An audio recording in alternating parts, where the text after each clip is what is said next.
Welcome to Many Happy Returns, where we aim to make you a better investor. I'm Roman. And I'm Michael.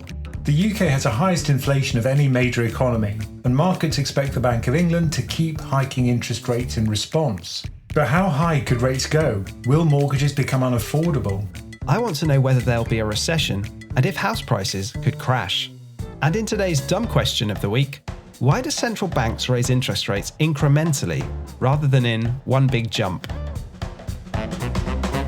All right, let's get into it. So, Roman, it's actually been quite a long time since we talked about the housing market and interest rates, which is probably really stupid because they're always our most listened to episodes.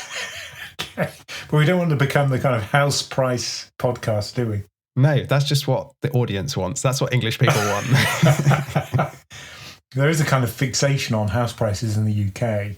You know, people just think it's a surefire investment and it's always going to be great, but it's really hard to convince them that's not the case.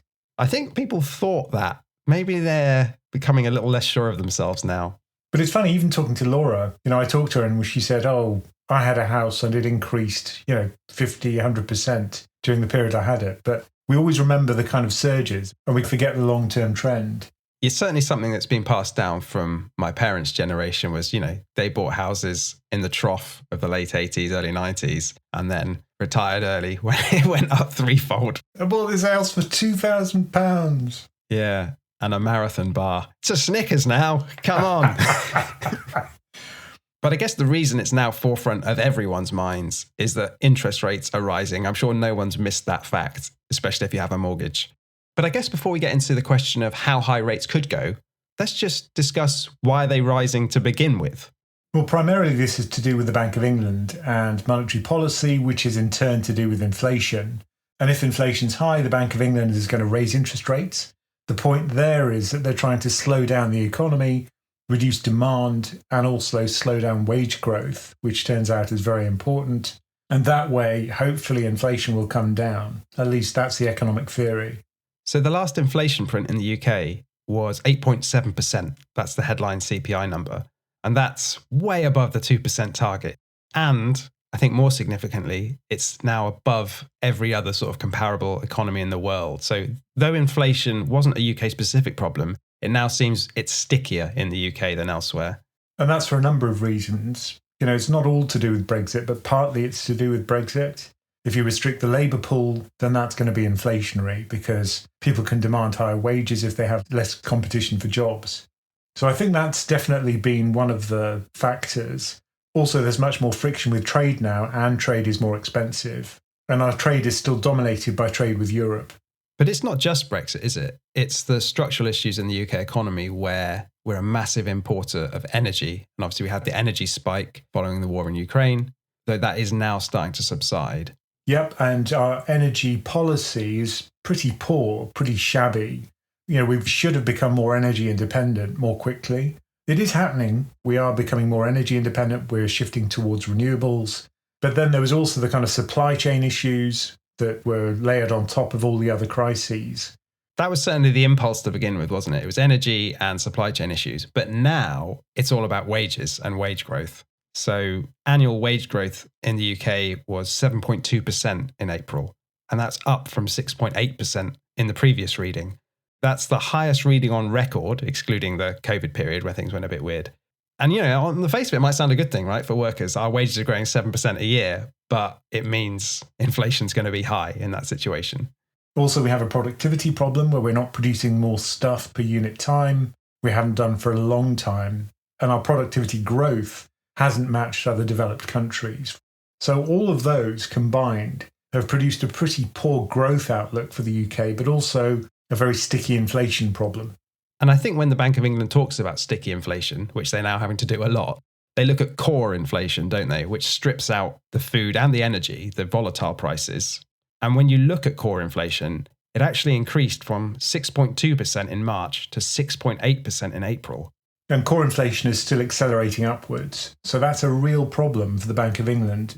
If you look at comparable data from the US, there what you see is that core inflation has fallen a bit, but it hasn't really fallen a lot. And it's kind of stabilized at a certain number now. At least it's not accelerating upwards.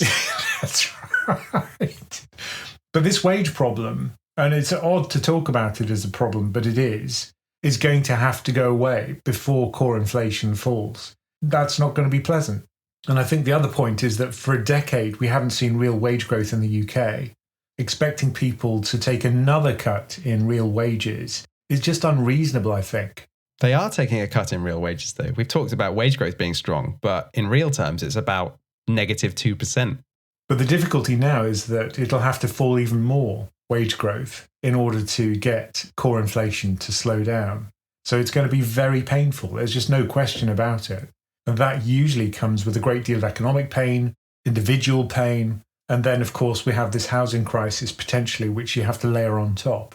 And the other component here is that the unemployment rate is super low. So that's just 3.8%, which is a rate we haven't seen for about half a century. And there's over 1 million job vacancies in the UK. So to use the economist speak, it's a tight labour market. Very, very, very tight. Particularly in certain sectors. And I think the difficulty is going to be fixing that structural problem. How do you get enough people into the country in order to service the jobs? Or you can get people out of retirement to do the jobs. A lot of people are now sick in the UK, long-term sick. That number's increased a lot. And that means labour force participation, that's the number of people who could potentially work, who do work, is very low compared to recent history. Yeah, and the other option is the Bank of England whacks up interest rates so much it sends companies out of business, it depresses hiring, and the unemployment rate just goes up. We don't get more people, but we just get more unemployed. Yeah, it's a very difficult situation for everybody, including the Bank of England. Look, they don't want to do this. They don't want to cause the pain. They get a lot of the brunt of the hatred, I think, because they're the ones that are seen as causing the problem. But it's really not their problem. It hasn't been created by the Bank of England.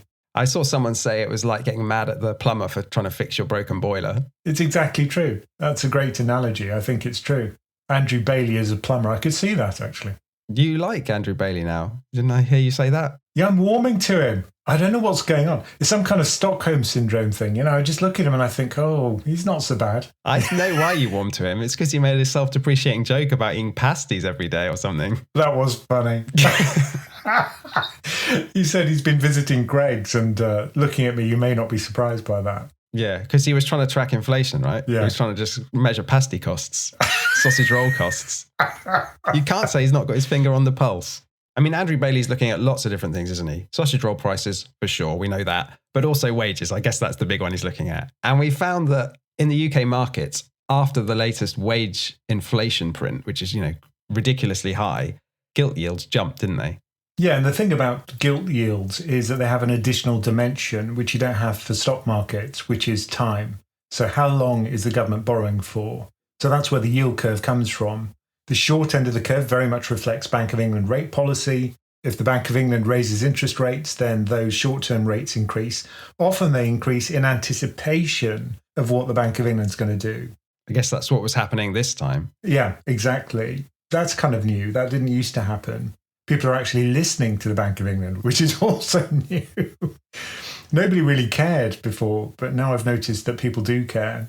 And they really did shoot up after this labour market data. So it was the sharpest sell-off since the mini budget last year when things really did go crazy. And 2-year gilt yields are now just shy of 5%. So last time I looked, it was 4.95%, which is their highest level since July 2008. So it's kind of gone in a U shape. So 2008, it was very high. It was above 5. It was almost at 6. Then it tumbled in the global financial crisis. It's been close to 0 for ages. And now over the last year or so, it's shot back up. So big, flat, U-shaped valley of pain. What's the significance of this rate? It's the amount it costs the UK government to borrow for 2 years. But, who cares? What does that matter to anyone's real life? Oh, I care. See, I salivate when I see that because what's weird at the moment is that very short-term interest rates are very high. And that means that you can buy those bonds, earn the 5%, lock it in. So even if rates fall, you're going to carry on getting that. If rates rise, you're going to have a bit of FOMO. But if you hold a single UK government bond, you don't care. You just hold it to maturity, you pocket the coupons and the capital gain, and you're done. And so I think that's the part that people forget, which is in this kind of environment, it really favours savers. So if you're someone who likes to invest in gilts, this is your heyday. It's great. Still negative yield, of course, in real terms, but still very good. But even if you aren't a saver and don't invest in gilts, this rate affects you, especially if you're a borrower. Yeah, not so good. If you're a borrower, of course, you're going to feel that pain. And for millions of people in the UK, as they come off their fixed period of borrowing, this is going to be hugely problematic if they've borrowed too much. It sounds really glib to say this, but you should always borrow considering what might happen to interest rates. Because if you borrow too much and you're over leveraged and rates increase a lot, then you're going to lose your house. And I think, unfortunately, that's going to happen to many people. I mean, the path of interest rates from here is critical, I guess, to a lot of people's lives. And what markets are currently pricing in is 4 more rate hikes from the Bank of England, which would take the bank rate up to 5.75 by the end of this year. And then even a small chance that it rises to 6% or higher early next year. So there's still some way to go, is what the market thinks. Whether that will be realised, I'm not sure. And it's great if you do have some historical context, which in the UK, of course, we do, because the Bank of England's been around since 1694, and we've got interest rates going back all that time. And if you do look at the median interest rate over that period, it's 5%. And then if you look over the more recent period, since about 1970, again, the median rate's about 5%. Yeah, I've seen a lot of people saying interest rates are going crazily high, but that's not really the context, is it? The context is the last decade, they've been crazily low and they're kind of reverting to mean. They're going back to what you expect interest rates to be like. Mean reversion, it's so boring to say it, but it's such an important thing to understand and have that historical context. And if you have that, you realize, this is just going back to normal. And what we've seen over the last decade was really abnormal. Well, the housing market priced in low rates, I think. That's the problem for people. House prices went up to such a degree that a lot of people probably can't afford their mortgages if the bank rate goes to 6%. I think that's true. And I think it's terrible in a way because this isn't just about money and investment. It's not an abstract thing. This is about people losing their home. And that's terrible for the family itself. And I think it's worth saying that this isn't where people expected us to be, even just a short while ago. So if we rewind to May 2022, at that point, markets expected the Bank of England's bank rate to peak at just around 3%. That's what they thought the top of the cycle would be. Obviously, we'd love a 3% peak now. We're way above that already. In fact, if you look at what John Cunliffe said at the time, he's the Deputy Governor for Financial Stability at the Bank of England. So at the time, when people were sort of panicking about rates going up to even just 3%, he said, "Don't worry, guys." And he tried to reassure the market that households aren't going to face debt distress unless rates go to 5% or higher. So that's what he said at the time. And now it's like, oh, we're going there, aren't we? I think we're definitely going there. And I think it's a problem because the way the Bank of England signalled all this stuff and the way it's talked to the public has been very poor. I think their communication has been, stuck in the last century, really. You just get the feeling that they're a bit plummy and a bit distant, and they're not really in touch with what's going on. I don't think that's the case. I think they're very much aware of the pain and very dedicated to getting the situation under control.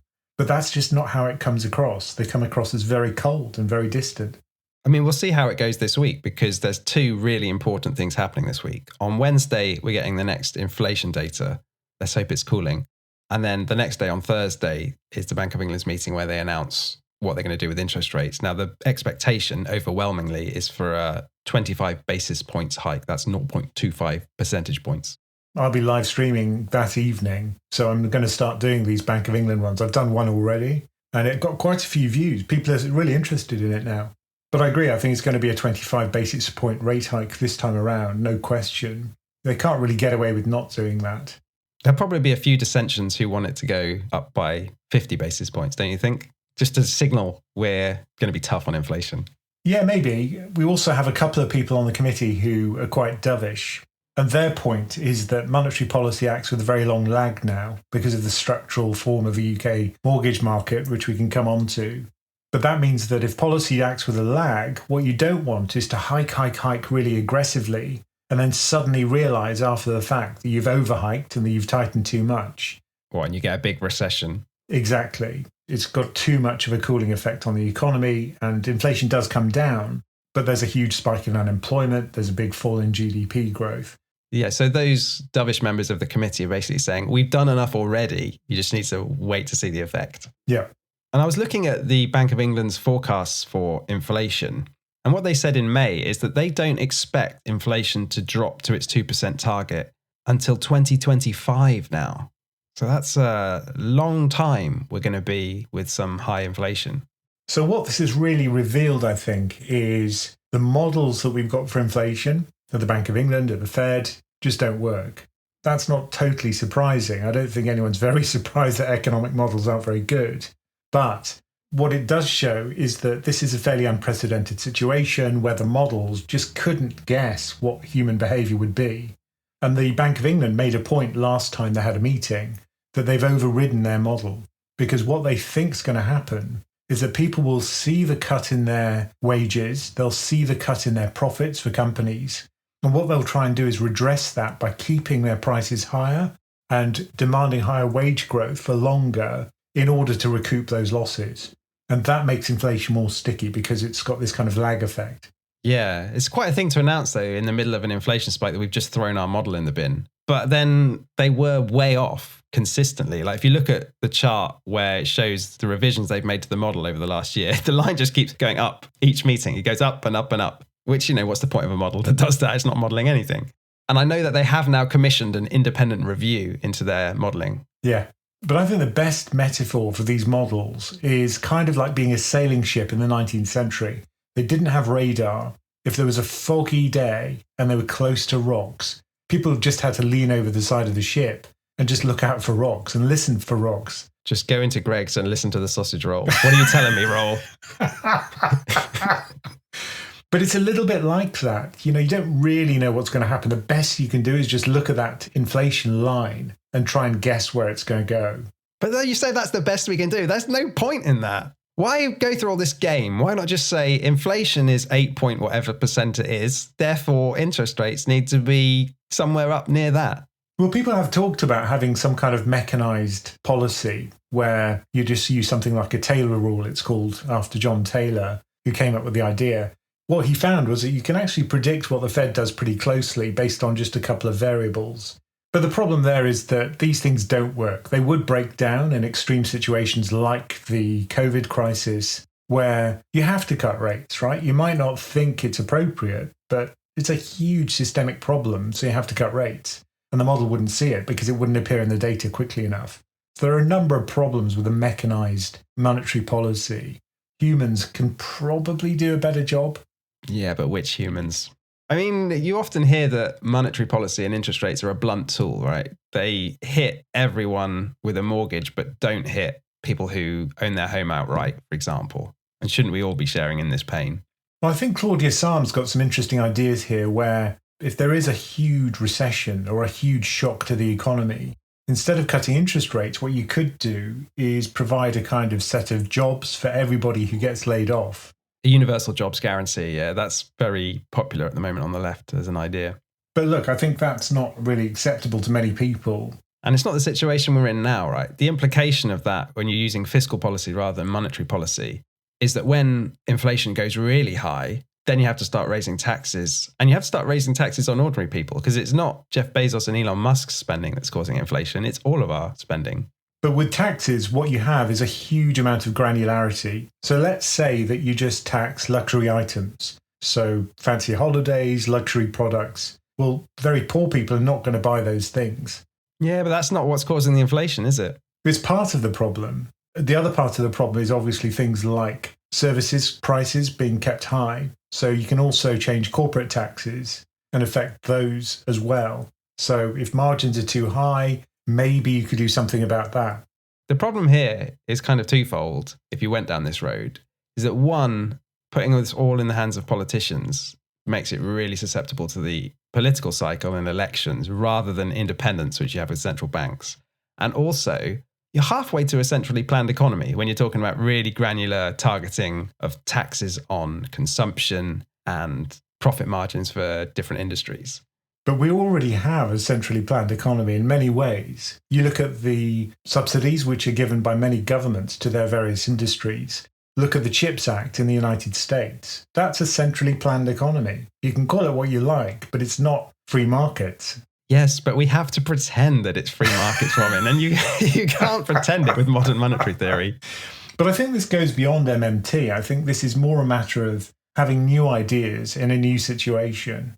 And I think what's pretty clear is that, like you say, having one monetary policy in the UK even is hugely inappropriate, because essentially the UK is two countries. It's London and the rest of the country. Oh, I thought you were going to say England and Scotland. No. It's 4 countries.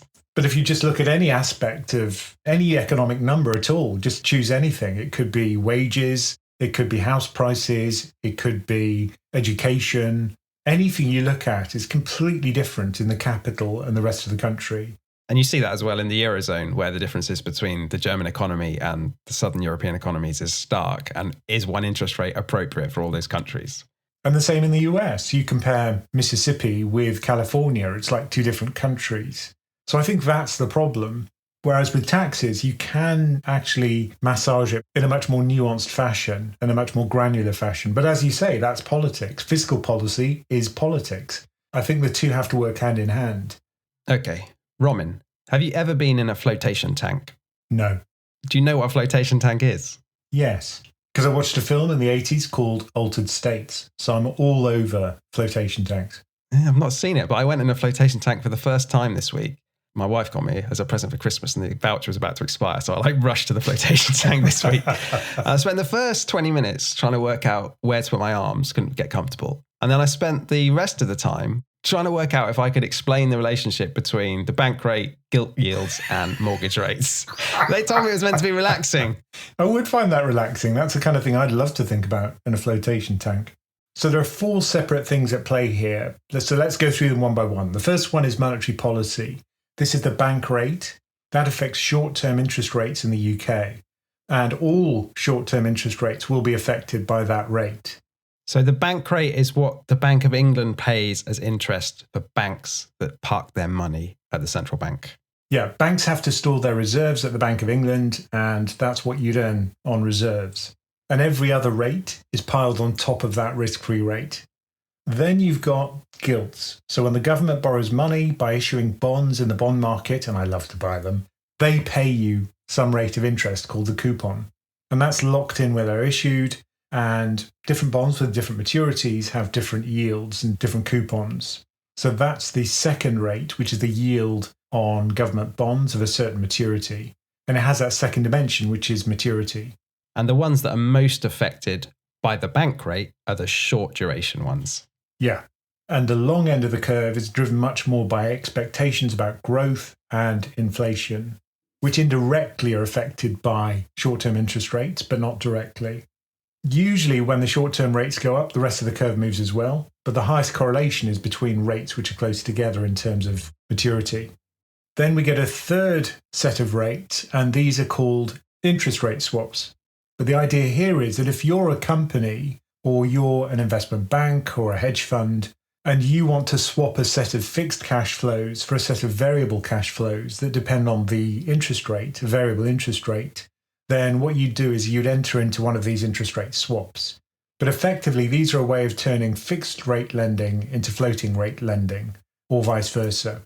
Now, from the point of view of the banks, if they want to hedge their mortgages, what they don't want is to have interest rate sensitivity. We've already seen what happened to pension funds when there was that huge spike in interest rates. A lot of them hadn't hedged fully, and they saw a really big catastrophic fall in the value of their bonds. So is the risk here to a bank, if you've lent out money to mortgage borrowers at, 2 or 3%, and then the interest rates from the Bank of England go up to 5 or 6%, you're in trouble. So you're trying to hedge out that risk. Exactly. And they have a huge interest rate risk if they don't hedge. So as soon as you enter into a 2-year fixed rate deal, the bank will be hedging out that risk. They'll aggregate it, so it'll be on all of the mortgages they issue. But that's why your rate, your fixed rate for 2 years, for 5 years, is essentially just read off the swap curve with a bit of margin for the bank. So from their point of view, they've got no interest rate risk. They have quite small credit risk because effectively they own the house. It's collateralized. And they make a pretty small margin, to be fair, on each of those mortgages. But that's how they price them. That's where the rates are coming from when you fix your mortgage. It's very little to do with the bank. It's much more to do with the swaps market. And so your mortgage rate is kind of determined by the swap rate. And what's the swap rate actually sensitive to? Well, it's sensitive to how many companies are hedging with swaps. So if there's lots of corporate bond issuance, that will affect the swap rates a lot. But certainly the yields on government bonds will affect it too. The rate will be very similar to the gilt yield with a similar maturity. Won't be exactly the same because you are taking some counterparty risk with these, which you aren't with the gilts. So usually the yield will be a little bit higher than it would be for equivalent gilt. So it sounds like there's a kind of waterfall. The Bank of England looks at inflation and determines the bank rate. That kind of sets short-term gilt yields with a bit of anticipation from the market. And then interest rate swaps look at those short-term gilt yields and they have a bit of credit risk in there or whatever. And then mortgage rates look at those interest rate swaps and again, price in a bit of credit risk and everything else. So it's kind of this waterfall of interest rates. Is that kind of right? Yeah, it's like a cake where you've got the risk-free rate at the bottom and then you just layer in risks as you go further out. So you've got duration risk, which you add if you add maturity. You've got credit risk if you've got mortgages, for example. And then on top of that, with some mortgages, if you've got a very high loan to value, if you're borrowing a larger percentage of your house's value, that's a bigger risk to the bank, and that'll add an extra bit of interest cost to the borrower. Why couldn't you have been in the flotation tank with me? It would have saved me all this time. So let's look at what the market is expecting for mortgage rates. So it's now pricing in 2-year fixed rates to peak at significantly over 6%, something like 6.25%. 5-year fixes to peak at around 5.5%. And this is all towards the end of this year. And the floating rate loans, if you have to be on one of those, to go up to 6.5% early next year. So that's a massive jump from where we were just 18 months ago, right? And I think that's the problem. I think it's the shock. People don't realize how much it's going to affect them. If you're coming off a fixed rate that was less than 2%, which is what most people had, certainly less than 2.5%, if you're jumping to 6 and a bit, that's a terrible increase in the payments that you have to make. And maybe if you've never had a mortgage before, you look at it and go, is it really that bad going from 2.5 to 6? They're both small numbers. But you've got to think about 6 is 300% larger than 2 when it comes to your interest payments. That's not the total mortgage payment because you've got the repayment of principal, but it's a massive jump in your monthly outgoings. And that's going to be a problem for many people. That's going to have a negative impact on spending in the UK, there's no question. So if you're in a business in the UK which relies on discretionary spending, and here we're talking about leisure primarily, but also luxury goods, then you could be in trouble. The Resolution Foundation have done some fantastic work on this, and they calculated that based on current market expectations, mortgage payments, if you aggregate and total them up for the whole UK economy, they're projected to rise by around £16 billion compared with before this interest rate hiking cycle started. And what's interesting is that almost 2/3 of that rise is still to come. This is the lag effect we talk about. So people are fixed for 2 to 5 years or whatever it might be. So rates have gone up a lot already, but most of that effect has not been felt yet. And if you look around you, I mean, in the UK right now, I mean, I just walk around walking Teddy and, I look at the stuff in the financial news. You can see that there hasn't been a big impact in terms of people going out and spending money. If you go to a restaurant, it's still full. If you go to London, for example, you're not seeing places really suffering because people are cutting back on spending. Not yet. But I think that probably will happen. And I think there's a really interesting survey from the Office for National Statistics, and it looks at home ownership in 2021 using the census data. And what it shows is that about 1/3 of households, that's 8.1 million households in the UK, owned the accommodation they lived in outright. So these are people who are completely rate insensitive. They can see this as an opportunity, I guess. If they see house prices fall, they could move to another house with a bit more room. And also, as you say, maybe they're getting more return on their savings. So maybe their spending power is going to go up, assuming the inflation comes down. That's right. And so I think for those people, they're in a brilliant position because they have been cautious, presumably in the past, in order to pay off their mortgages. Unfortunately, I think what this does is it increases the divide between the wealthy and usually the old, let's be honest, and the young, which in the UK has just got wider. Which camp are you putting yourself into? Well, I'm obviously old, but I've got a mortgage, so I'm not rate insensitive. So you can sympathise with both people. Absolutely. And just under 1/3, so about 30%, own their accommodation with a mortgage or a loan or shared ownership. and about a fifth rented, and just under a fifth were in the social rented sector. Now, for the rental market as well, that will be interest rate sensitive. And I've heard that there's huge competition in the rental market where people are actually offering to pay more than the rent which has been offered just to get the place. And that's pretty shocking. So buy-to-let markets are also being affected here. And a lot of the buy-to-let landlords are exiting that market because it just becomes unviable. Yeah, it's weird, isn't it? They're exiting just at the time rents are going crazy, but it's because their borrowing costs are surging and there's a lot of regulation that's come in over the last few years, which just makes it a bit of a nightmare to own buy-to-let. Not that I disagree with the regulation. So the rental market's going to be affected as well. But the really politically sensitive element at the moment is that third of the country who owns their house with a mortgage. So what are we seeing in the housing market right now? According to the Nationwide House Price Index, UK house prices are around 4% lower than their peak in August 2022 and have actually seen the fastest rate of decline in 14 years.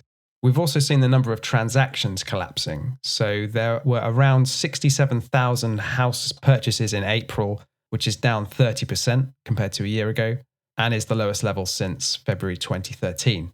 Again, if you exclude the COVID era, when obviously the housing market was basically shut. And the third thing here to note is that mortgages are slowing down as well, as you'd expect with rates going up. So the Bank of England says that the number of mortgage approvals for house purchases dropped below 50,000 in April. And there are around 20% fewer mortgage approvals than just before the pandemic. So whatever stats you look at, the housing market's cooling.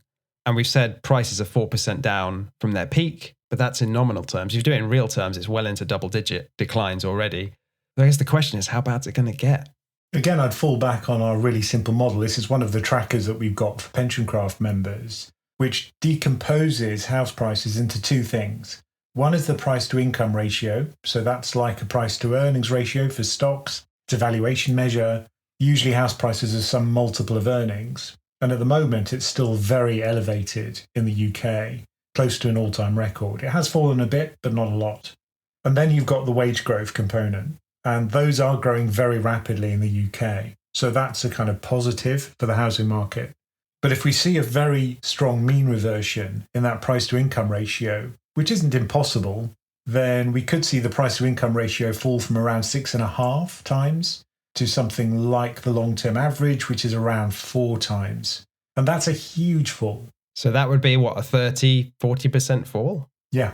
And so if we just see a kind of moderate mean reversion to something like 5.5 times, that's the kind of central case for our model. Then we're talking about a much more modest fall of around 16%. And I think that's much more likely. Yeah, because that would be in nominal terms, right? So in real terms, you'd be looking at maybe 25, 30% fall, which seems about right instinctively when you're thinking about past house price crashes in the UK. So if you combine those two things, reasonable wage growth and reversion to a kind of moderate price to income ratio, there you're looking at about a 12.5% fall over the course of each year for the next couple of years. That's pretty painful. Obviously, that's going to be painful for many people who have negative equity. Because I've seen some people saying, oh, everyone's going overboard. Interest rates were like 13% if you go back to the late 80s. Now they're only going to go up to 6%. You're all getting overexcited. But then Neil Hudson, who does some brilliant research on the UK property market, he's kind of calculated the effective interest rate controlling for lots of different factors because it's not comparing apples with apples when you look back to the 80s. For one, house prices, like you say, compared to incomes are way higher now. So a small interest rate is much more of your disposable income. And also, back then, there were some schemes in the UK to be able to offset some of your mortgage payments against tax and things like this. But the upshot of all these calculations is that a 6% mortgage rate now is actually equivalent to the 13% rate in the 1980s. So maybe that's your rebuttal if you're a young person sick of hearing about avocado toast and all that from your parents and grandparents. But the simple fact is, house prices are too high. We had kind of an illusory wealth, an imaginary wealth, if you like, when interest rates were at zero.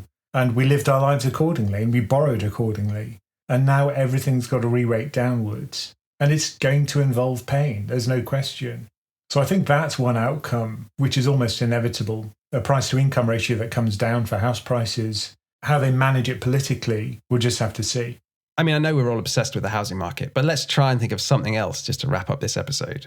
The big question on a macro level for the economy is, are we going to get a recession? Is the pain of interest rate rises going to cause GDP to start shrinking? So the forecast from the Bank of England has actually been revised upwards in the May monetary policy report. Previously, they were expecting a long and shallow recession. Now what they're expecting is 0% growth in Q2 of 2023, 0.9% in 2024, 0.7% in 25, and 1.1% in 26. So that's a pretty stagnant economy, but at least it's not shrinking, is what they're saying. I mean, what do you think? I mean, the Bank of England's forecasts seem as good or bad as anyone's. Well, they haven't revised it since we've got these higher inflation prints for core inflation. So I think that's going to probably make them revise it down again. I think what they reacted to previously was the fact that energy prices had fallen substantially. And that usually causes a big problem for the UK economy because it's an input cost. But my instinct is that we're going to get a recession. Just it feels like it, but then feelings are really misleading in these kind of situations. I guess the counter argument to the feeling is that we've got a very tight labour market.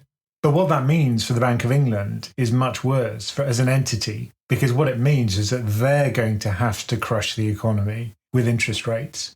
If there's a tight labour market, the only way they can get inflation down is by increasing unemployment. And that means people are going to lose jobs. A lot of people are going to lose jobs. Otherwise, wage growth won't fall. So they're going to be even more hated as an institution. So, they're not going to see this as a positive. They're going to see this as a huge problem. And I think there probably will be a recession, which they have to create. It's just a question of how well they manage it. Will they overshoot? And I think that's unlikely, given what we've heard from some of the Monetary Policy Committee members. They are aware of the lag. They can see this structural change in the mortgage market. And they do care about, suffering of people in the UK. People might not think they do, but they do. There's a big question here about whether markets believe the Bank of England will see this through, isn't there? Are they credible? And it seems that they're just about hanging on to their credibility at the moment. So they can't take too many chances. But they have to remain credible. Otherwise, if they aren't, then people will start budgeting for high inflation for much longer. And that makes it much more likely to become something that happens, a kind of self-fulfilling prophecy. But long-term market expectations for UK inflation are a fair bit above 2% now. Far more so than the US for the Fed. The Fed is much more credible. There's been a lot of bad messaging from the Bank of England. There was the Hugh Pill stuff where it was reported as him saying people should accept they're poorer, which isn't quite what he said. But it's kind of true. Well, okay, you're not going to get the job at the Bank of England then. But their messaging hasn't been great. So if you think we might get a recession, is that what will cause rates to fall? Are we just waiting for a recession before we might see some relief? Yeah, I think that's a necessary thing to happen. For example, if you look at the favourite measure of a tight labour market in the US for Jerome Powell, it's a number of jobs which are available for every person who's unemployed. And in the US, that's still quite high. It's around 1.7. Now, in the UK, it's not as extreme. So it reached around 1 vacancy per person unemployed. And then it's fallen quite a bit since then. So it's now 0.8 vacancies per person unemployed. So it is less tight. It's getting looser, the UK labour market, but still very tight by historic standards, the highest it's ever been. Now, what makes that tightness reduce? It's always a recession. And that always comes with higher unemployment. Such a depressing thing to say, isn't it? Why does the world have to work this way? But this is the unfortunate thing with cycles, which is that, eventually it causes pain. But you do have the kind of euphoric periods when everything's great. Of course, we never feel it when it is good. You only think it's good in retrospect. Yeah, I was going to say, when was the last time it was great? It was great during the last decade. Was it, though? A lot of people feel like it was stagnation. Real wage growth. There was none of it. It depends which country you live in, I think. But for the UK, certainly for some people, I think it was pretty good. People who did have the wealth, who could invest in the stock market, who could buy housing, which was flattered hugely by zero interest rates. For them, it's been a brilliant decade. For young people, I think it's been a disaster. And for poor people, also a disaster. I'm trying to think what the real peak was. I guess it was the period between the fall of the Berlin Wall and September 11th. It's the 90s, basically. When I was a child was the best times. I'm getting so old, I'm getting into nostalgia now. The summer of 76, that hot summer, that was a peak for me, probably. Was that the peak? I missed it. I was not even born. Now, I mentioned that model which looks at house prices in the UK and tries to project them into the future. If you're interested in getting access to that and all the other goodies that go with membership, like our chat application, so you can ask a question whenever you want, but also our members-only videos, then just go to our website, PensionCraft.com. Okay, today's dumb question of the week comes from one of our listeners, Edmund. And he asks, why do central banks raise interest rates incrementally rather than in one big jump? So to just read from his email, he says, why are central banks pussyfooting around with 25 basis point rises when we all know the terminal rate is going to need to be much higher? Put another way, why not just say, bosh, here's a 400, 500 basis point rise. It's what we'll ultimately need to tame inflation. Rip off the plaster and get inflation back under control. What do you think, Roman? Why have they done this slow hiking cycle when we could have just gone up to 4% interest rates a year ago? Going back to that nautical analogy, which of course I love to do, if you are moving around in the fog, what you don't want is to move too fast because you don't know how far away the rocks are. Now, what are the rocks in this situation? If you raise rates by 400 basis points, remember that monetary policy operates with this lag now, which is very long, roughly 2 years. How do you know how much to raise interest rates? You don't. And every crisis is different. So you're a kind of unknown distance from the recession rocks. You don't want to move too quickly because if you do, you could actually hit the rocks and make the problem worse. You don't want to move too slowly. If you do, then inflation could get out of control. So 25 basis point moves are simply the compromise between those two. So there is a little bit of wait and see what happens. Although the Fed's been very aggressive this time around, with a 5 percentage point increase over the course of just over a year. It's the fastest hiking cycle since the 70s, I think, in a long, long time. Yeah. I think the other thing, maybe, is that though they don't talk about this, central banks kind of have to coordinate with each other around the world, or certainly with the Fed. You can't get too out of line with the Fed if you're a developed market economy. So you can't really just go 400 points up if the Fed's going in 0.25 or 0.5 increases, can you? And that's the other point, which is it would create volatility in all sorts of markets. The currency markets, if your rate goes up 4 percentage points, nobody else's does, then your currency will hugely appreciate and create huge amounts of volatility. And that's a problem for people who are exporting, companies which are exporting. And then you've got the effect on the bond market, which would be fairly catastrophic. So I think there are all sorts of reasons why you kind of do it gradually rather than as one big shock. Cowardice is the main one. But what's the biggest one-off interest rate rise we've ever had? Have we ever had a massive one? I mean, I know that on Black Wednesday in September 1992, in the course of the day, the Bank of England or the British government announced some crazy interest rate rises. So at 10:30 a.m., they hiked from 10% to 12%. This was to defend the pound. And then they said it would go up later in the day to 15%. So that would have been a 500 basis point rise in the day. In the end, they didn't actually do that second jump, but they did 200 basis points in a day and promised more. That was a big bosh. Yeah. But that itself is a big shock to markets when central banks have to do something like that. The signal is we're out of control, and that sends a negative signal for the whole economy. So it's all about signaling. As much as what you actually do with rates, there's a massive part of policy, which is what you kind of hint at and what markets perceive you've hinted at.